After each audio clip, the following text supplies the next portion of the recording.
So what does the KM in the future look like? Because when we build systems, are we building for today, or are we anticipating needs for the future?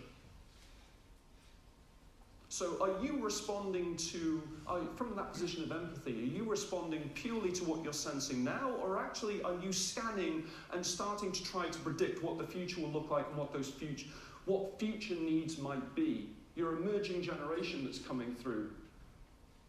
When you decided to look at your systems, who did you engage with to find out what the needs will be? Have you gone back and spoken to school and college leavers to find out what their needs might be? Because they're going to be coming in. I would hope that you've looked at wide engagement, and when you think of knowledge management solutions, that you think about wide engagement. This is my daughter. She's 8. And we took her out of school for a day, which I know is bad, okay?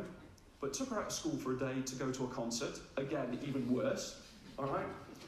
But I did a deal with her and said, you can come out of school as long as you do some maths homework, all right? And she's a little bit of a bright kid, so she's got some extra maths books. And I said, do me a favour, go take this book, do 3 pages, put it on my desk, all right? And I'll take a look at it. So she went to it. She came back to me about an hour later. My dad, done it all. I've packed. I'm ready to go. Do you want to take a look at my maths? I went, yeah. I got to page 3 and the final part, and it was converting fractions to 3 decimal places without a calculator. So it was things like 1/32 converted to a decimal to 3 decimal places.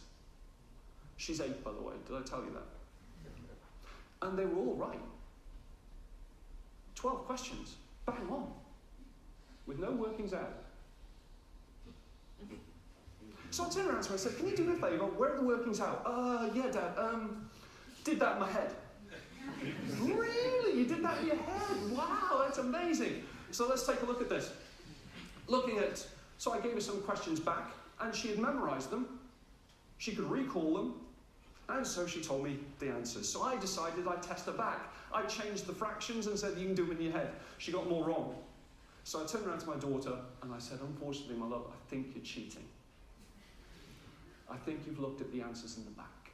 Dad, you've talked to me about cheating. You've talked to me, we've had the values conversation, etc. I'm trying to get to be a scientist. I don't know if that'll happen. But Dad didn't cheat, would not do that. Okay, you've used a calculator.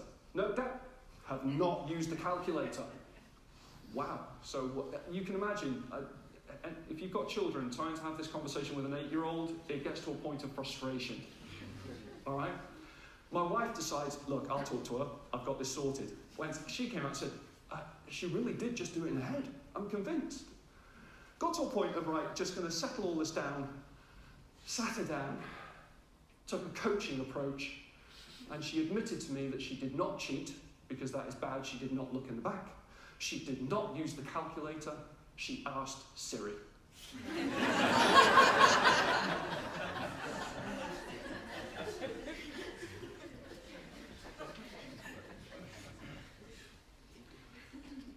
What are you going to do with the generation that asks Siri?